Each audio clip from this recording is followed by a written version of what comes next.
Leo, welcome to your monthly horoscope for April 2024.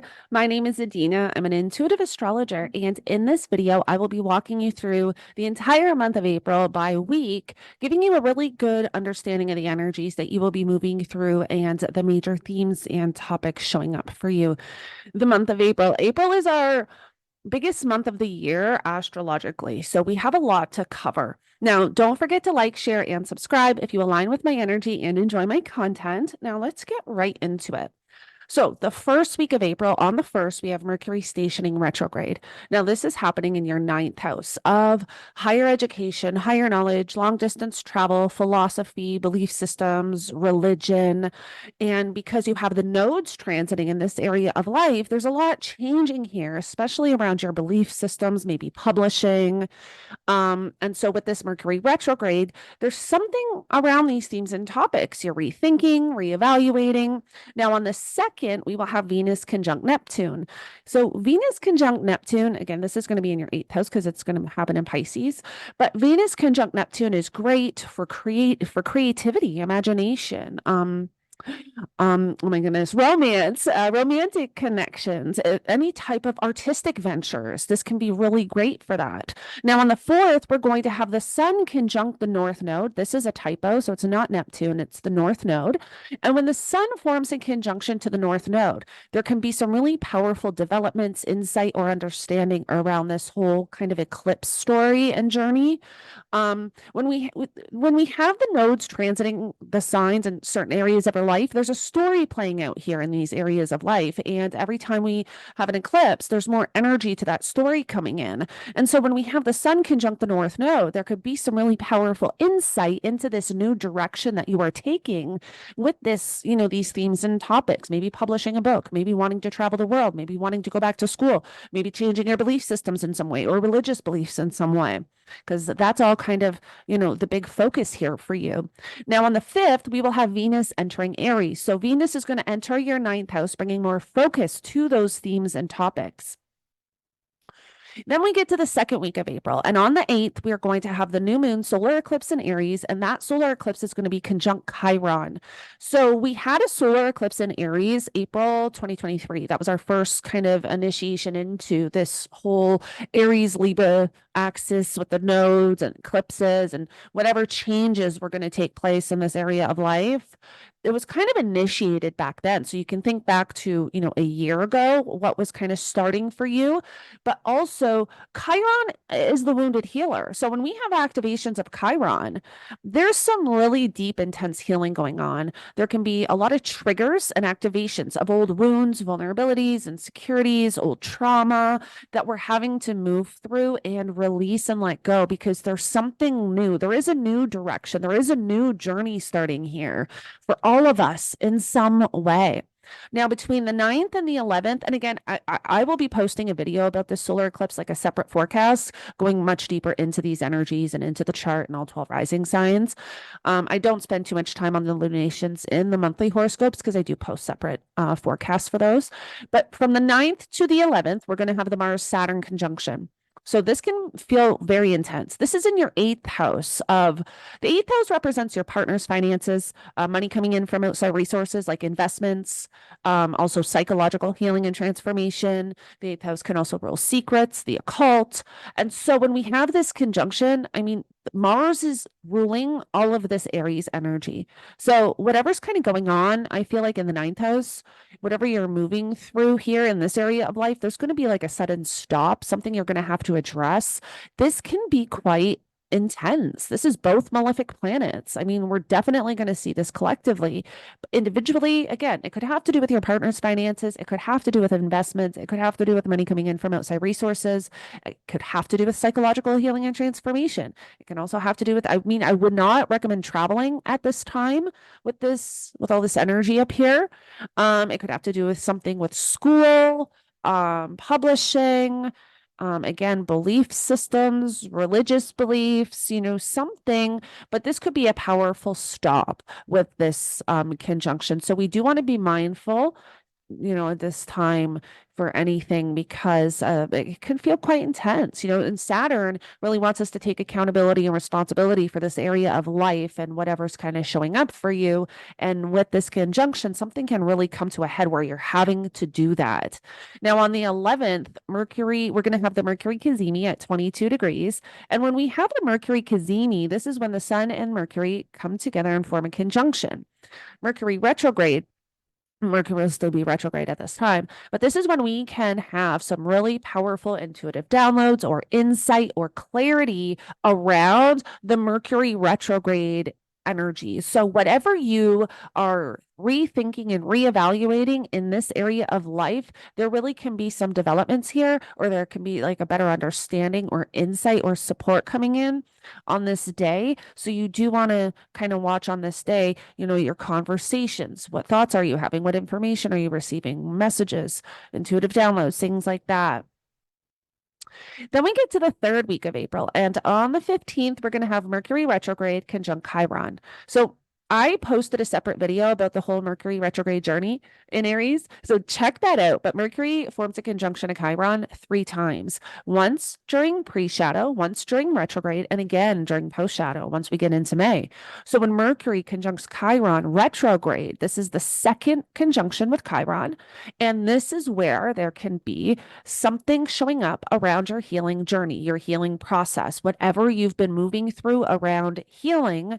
This is where you can really have some insight or intuitive downloads. And intuitive downloads sometimes come as really powerful thought forms. So pay attention to your thoughts on this day, your conversations, what is showing up. Even if you're listening to a song and there's lyrics that stand out for some reason or another, that can be your guides or angels or the universe sending you a message. So we want to pay attention on this day for anything like that, because it can really help with the whole healing journey that we're all moving through in our own way.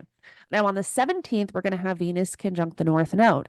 This is where we can have some really beautiful support coming in to help us with whatever we're moving through in this area of life, whatever the eclipse is activated for us. So, whatever you're kind of moving through around those ninth house themes and topics, which is higher education, higher knowledge, long distance travel, philosophy, belief systems, religion, all of those. There can be some really beautiful support coming in when you have that Venus North Node conjunction. And again, too, even with Venus North Node conjunction, you could even get, a powerful understanding, whether it's intuitively, on your needs, wants, and desires. Venus rules our needs, wants, and desires. And, that may be changing, in some way for you. And with the North Node, you may just have some epiphany or clarity and almost like, okay, this is what I need, this is what I want, and this is the direction I want to move in. So we always want to be paying attention. I say that so much, but there's so much going on in April, almost like every day. Okay, so on the 18th, we have Venus conjunct Mercury retrograde. And again, that can be very similar to the energy of the North Node. And even with the North Node, actually, when Venus conjuncts the North Node, there can also be this internal desire to go after what you want. And Venus conjunct Mercury retrograde, there could be some insight coming in. So pay attention both days. And then from the 17th to the 21st, we're going to have the Jupiter-Uranus conjunction, and that will come exact on the 20th. Now, the Jupiter-Uranus conjunction is right here in your 10th house of career and public reputation, your public image. So, there's something really big showing up for you here. Now, Jupiter also rules your 5th house of children, creativity, passion, romance, hobbies, interests, and your 8th house of your partner's finances, money coming in from outside resources, taxes, inheritance, psychological healing and transformation. And then Uranus rules your 7th house of relationships and one-on-one connections. So this conjunction is working with multiple areas of our life, not just Taurus.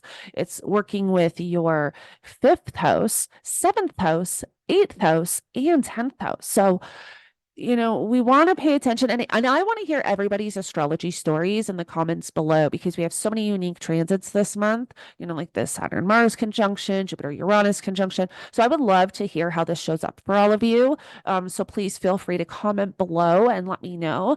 But this can be, Uranus is the planet of chaos, disruption, shock, and awakening. Uranus is the great awakener. And then Jupiter is the planet of expansion and abundance. So it'll be interesting to see how this shows up, but it really can be affecting, multiple areas of your life. Now, on the 19th, we will have the sun enter Taurus. So bringing more focus to your career and public reputation.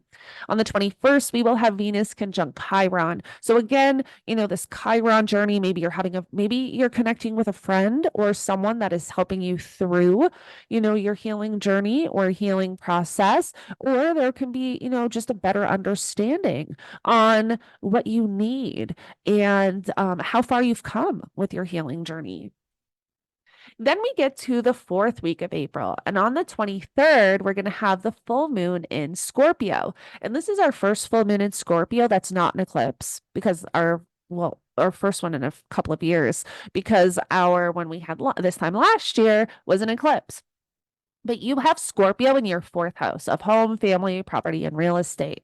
So those themes and topics are being lit up, and there's more focus on home, focus on family. Now, I also noted here that we have Uranus moving to 22 degrees, which is where we will have Jupiter. And I wanted to kind of note this just to show that even, on the 23rd, we're still kind of in that Jupiter-Uranus energy.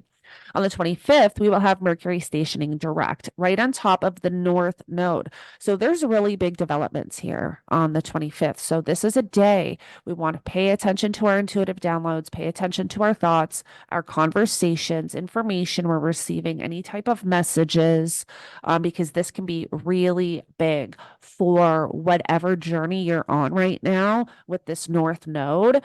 This can be, really big understandings and clarity.